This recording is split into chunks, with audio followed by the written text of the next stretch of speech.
So Richard Simmons has apparently died again. For anybody who was on the old timeline, you'll remember that aerobics superstar was world famous for headbands and for little tiny shorts, and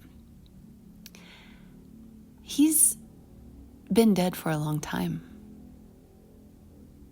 And apparently, in this timeline, he just died, along with Dr. Ruth, who's also been dead for a while. And word on the street, at least on the TikTok street, is that Richard Simmons never had a headband. And depending on which world you're coming from, this is going to be quite a shock. But just like with any Mandela effect, there's a group of people who things have always been the same, and so they're looking at the incoming cohort and wondering what's wrong with them. They must all have bad memories or something. Something happened to me last week, which, if you've been following me for a little bit, then you'll know I have never missed a recording day, and I've been doing this I'm in year 2, and I used to pre-record and cue everything up, but I like to do things in flow. And this past week was the first week that I missed. And I couldn't make my recording because my little one was very, very sick. And I also got sick, although I had a very, very mild version of whatever she ended up getting. But she had a double whammy. She had a bacterial infection and a viral infection all at once. And we had to go to the hospital because her fever was insanely high and was very, very difficult to control, even with fever-reducing medicine. And it was actually a really, really interesting time for me because she hasn't been sick before. For whatever reason, her and I are blessed with very, very strong immune systems. And things can change at any point, of course, but throughout her year and a half or more, she has not been sick. And I haven't either. So I was thinking at first that I was being an overly cautious mama bear, but reading things online, I was really worried because she wasn't just sick, she was really, really frighteningly ill. And so when I realized that she also had a bacterial infection, I immediately took her to the hospital. And little did I know, her fever was dangerously high. So they gave her some fever-reducing medicine at the hospital and also antibiotics and a regimen for her medicine. So we come home and it's pretty late. That was the first time that I missed. It's pretty late. And I thought that I could actually record, but it turns out that I couldn't. I just wasn't in the place for it. And anyway, long story short, her fever broke and everything was going fine. The night before it broke, I was feeling pretty sick, but I also started feeling really weird. And I can only describe it as something was going on with my electromagnetic field. And if you've ever experienced reality shifting, then you'll know that there is a sensory experience that comes along with it, depending on what type of reality shift event you're doing. So for the micro shifts, they're barely noticeable. But for major timeline shifts, they are more distinct. And it feels as though gravity is weird. You might feel wobbly, and you might feel this vroom, vroom, vroom rhythmic or coherence in your brainwave activity or in your electromagnetic radius. And as I was sitting on the couch, I felt this very, very intensely. It also reminded me of my experience in ayahuasca, where I did a dimensional shift in the middle of a ceremony. And it was pretty wild, to where we had just started the ceremony. We were, like an hour or two into it. It was supposed to be all night. And I mean, not the entire ceremony, but it was a long ordeal. And the shamans got up and left the room after what it felt like was just an hour. And the roosters started crowing. And so it was very, very disoriented. And I set up and was the only person with the shaman, even though there were other people supposedly in the room. And this is around the time that I got to visit Source and have that experience of being out of my body, out of the me, just being pure consciousness, and visiting this source intelligence that was mind-blowingly just so massive relative to me and so wise. And I felt like this little tiny speck with all of my ego and intelligence that I have in my day-to-day. I just felt so insignificant, but not insignificant, not irrelevant, but just in relation, the magnitude of the intelligence and the presence and the consciousness of this collection, because it was more amorphous, it didn't have a physical form, was very, very amazing, mind-blowing. And when I came back down into my body, I had the distinct impression that it moved me, and I had a vision that came along with it. It's not super important, but and then shortly thereafter, the shaman left, and the rooster started crowing, but my expectation was that it was dark outside. And then I had this wobble room where I was trying to go back because I didn't like where I was moved because I spent so much time trying to escape it. In my quantum shifting travels, I literally was trying to get away from the timeline that I got sent back to. And that's what it felt like. And it was very disorienting. So I had that similar feeling. And there's a reason that I'm telling you this, because many people are talking about a timeline shift. And I believe that a lot of this happens when it's not in our control. A lot of this happens on the back end and may or may not be perceptible to us depending on how sensitive we are to these events. So people can be shifted into new timelines, often when they sleep, but sometimes when they're awake. And they can be none the wiser, which is why you have people very confused when Mandela effects start to present. And now we're waking up to these possibilities, but it's not recognized in any legitimate scientific journal that you would find in the mainstream. Perhaps in some of the other journals that are hidden away in vaults underground, perhaps things would be documented there, because there are some indications that there are programs that have known about these abilities for decades, but I'm not privy to that information. So all we can do is we can look at what is happening collectively and individually.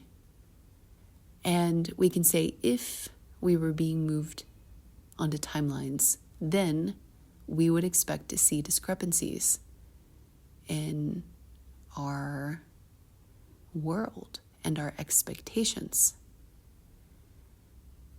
We would also expect to have some signs and symptoms of this. And what's interesting is that at least my side of TikTok is blowing up with many, many, many people feeling as though we have shifted timelines, and collectively, everybody feels really good about it. And of course, it's all just hearsay. But when I had that experience, that was the night before the assassination attempt, I believe it was. I can't actually place it.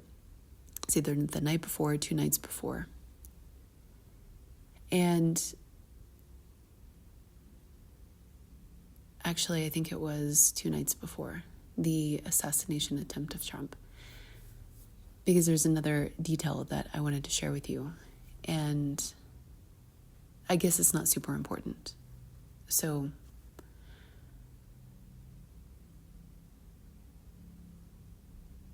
something happened collectively where a lot of people are feeling as though they shifted.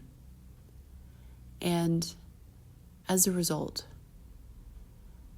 there are a lot of hopeful feelings because many people were feeling as though they were headed into a dark, dark place. That doesn't mean that we're out of the darkness. But when we do have timeline shifts, it means that the trajectory of where we're headed could be vastly different from where we were going. But the time scale for things to actually manifest completely in our 3D reality can sometimes be a little more delayed than what we are expecting and can take some unexpected turns along the way. So things that look like they are negative events could actually be positive events. And for example, it could be that the assassination on Trump reveals this hand that has been operating in the darkness. It's almost as though there may have been a tipping of that hand where now people can see that there's been a hand there the entire time. And some of you will already know this, right? But there's a lot of people that do not know this. And so that is one possibility. Another possibility is that we are on an eclipse line, is what I want to say, of a major, major shift and change in society that now there's no turning back. That we, as a species, we're always going to get to a certain apex. It's sort of like getting to the singularity. At some point, it's inevitable. And as we get closer and closer to that point, there's a convergence of different technologies and data points and lifelines and many, many, many, many, many, many different growth points.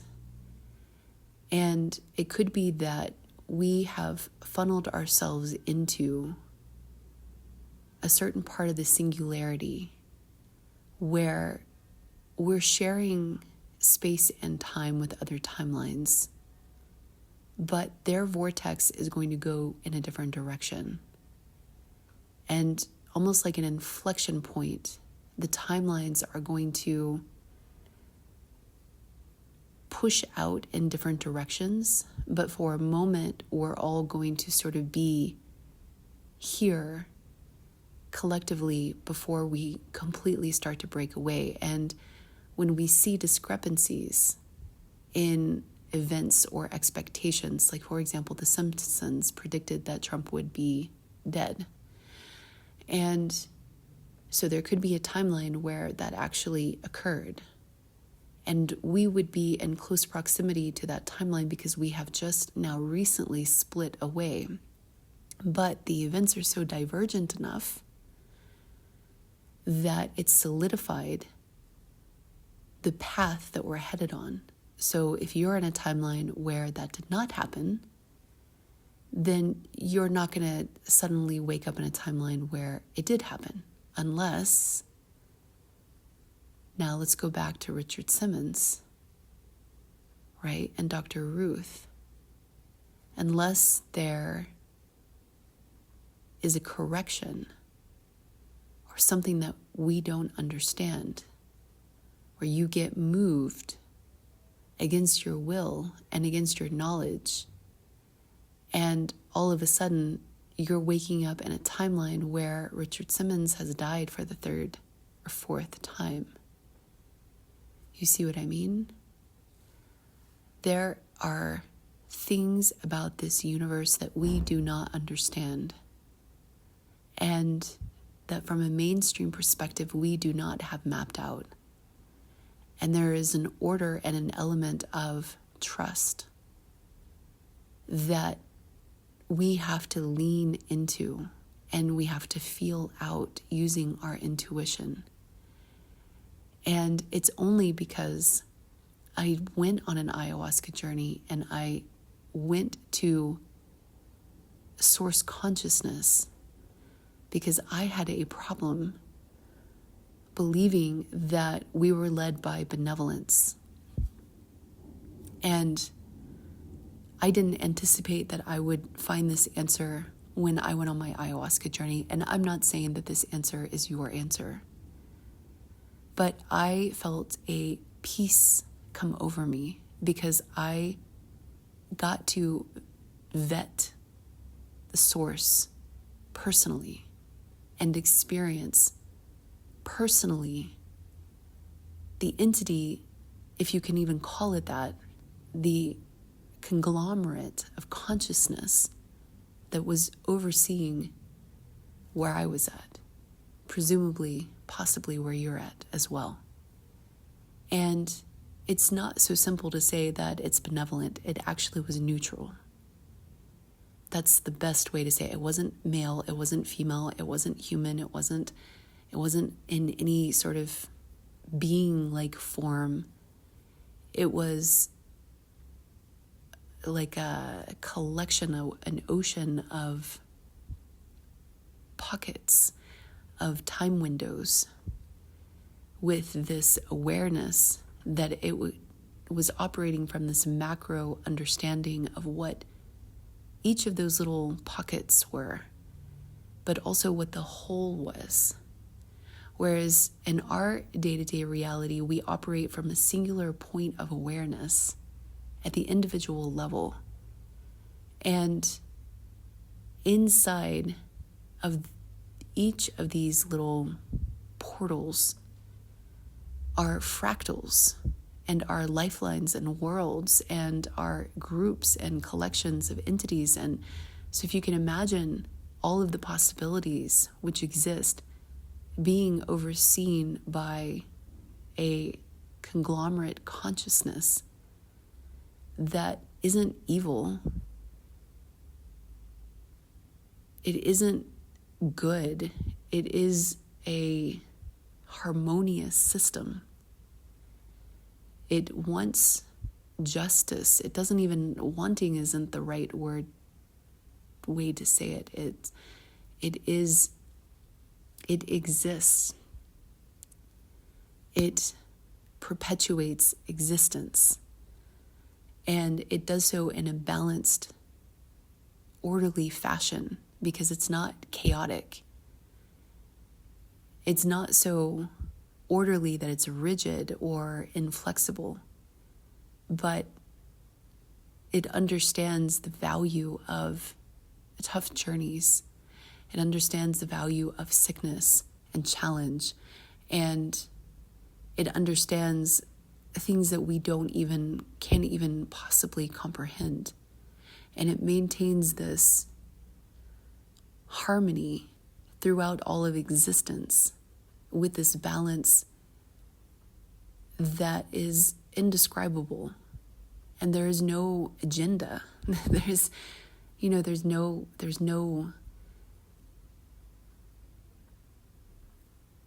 suffering agenda. It's not like it's trying to create some horrific existence because it's trying to get our loosh, or, like that's like not at that level. There could be pockets and worlds where that exists, but the source level doesn't get involved in those minutiae, doesn't care about harvesting for self-pleasure and for hedonism, or, you see what I mean? It's like so vastly different from what we live in, but we're still part of it, and it still knows, and we can still get interventions if things are out of balance, because it wants balance and harmony. But that can take many different flavors and forms. So what's interesting is that after the timeline shift, my baby's feeder broke, but I didn't anticipate that there was going to be another issue. And apparently there is a reaction that is rare, but it happens, that fever medicine can dysregulate the hypothalamic temperature control in some children. And this happened to her. And I laid her down for sleep, and I thought that everything was fine because she was feeling so much better after everything broke, and eating, and was happy, and I could feel that I was in the clear. And I was sitting down to record for my YouTube channel, and right before I hit the record button, I had this feeling to go and check on her, mother's intuition. I had no reason to do this, but I did. And she was incredibly cold. She was in the beginning stages of hypothermia, I kid you not. And within 30 minutes, she had dropped her body temperature to like 94.1, 34.5 Celsius, 94.1 Fahrenheit, which is extremely dangerous. And her pulse weakened, and she became non-responsive. I could rouse her. It wasn't like she was completely non-responsive, but without mother's intuition, I don't think she would have made it. And if I had recorded that episode, I would have finished to find her gone, because it was a very long ordeal, and called the ambulance and ended up watching her at home, because it was able to get her body temperature back up, and we thought that it would be okay to monitor at home. But it was very, very frightening, because anytime she would go to sleep, she would lose substantial amount of heat, and I had her in winter clothes, and it was a really, really big ordeal, and it was quite frightening. And I watched her slip away from me in her sleep. I watched her life fade. I watched the essence, the fire in her veins dissipate. And I had this feeling that it was almost a mechanism, like a lifeline block, to ensure that she wouldn't be in a place where somebody wasn't operating from a high level of intuition. And I felt the same way about my preeclampsia and almost dying in birth, that it was almost this timeline block where if we were not in a place with sufficient medical care, her and I wouldn't have made it. And it almost seems like when we go through these timeline shifts, and this is just a theory that I have no way to back this, but it seems like there are some roads that are blocked to make sure that we don't end up in the wrong place. And had I not done all the work on my intuition, I would not be as strong of a mother. I would not be as strong of a spiritual person, because I have made a lot of bad decisions in my life and had some really terrible judgment calls when my intuition was not fully operational. And the choices that I would have made and the life that I would have constructed would have been horrible had I not gotten to the point that I was able to listen to my intuition and to cut things off at the pass and to leave certain situations and people before they were extremely dangerous, because I was operating from this naivety of seeing people's potential and not understanding that they subscribe to certain behavior patterns. And those behavior patterns paired with low emotional regulation abilities or with lower sentience creates very frightening situations. And so it seems to me that this order of life and death, because had I not developed my intuition, she would have died. I'm certain of it.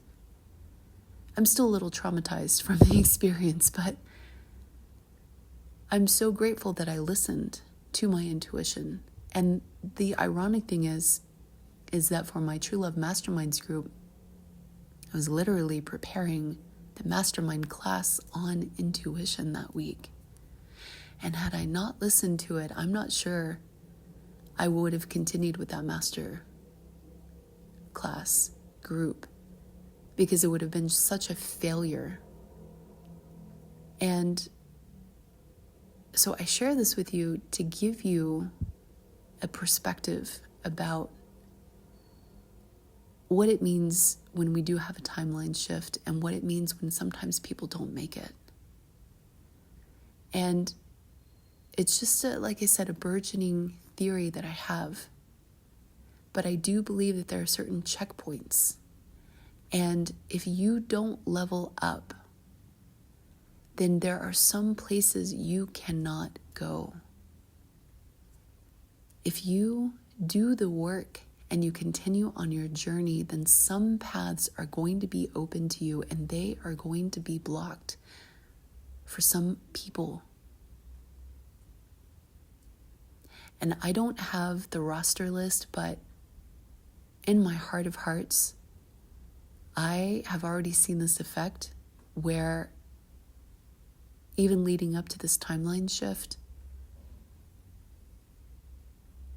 I was going through my old contacts and trying to get a hold of just, some couple random people from the past. Their phone number doesn't work anymore.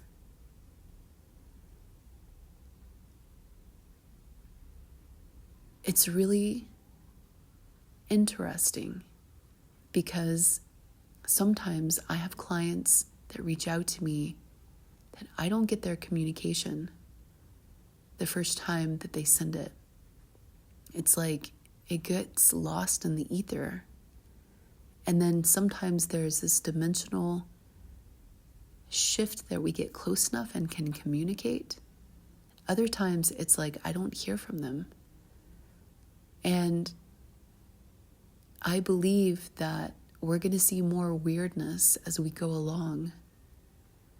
And so if you're experiencing weirdness, then prepare yourself. There is an order to it. There is a back-end system. And even if it doesn't make sense to you in the moment, it doesn't mean that anything is broken.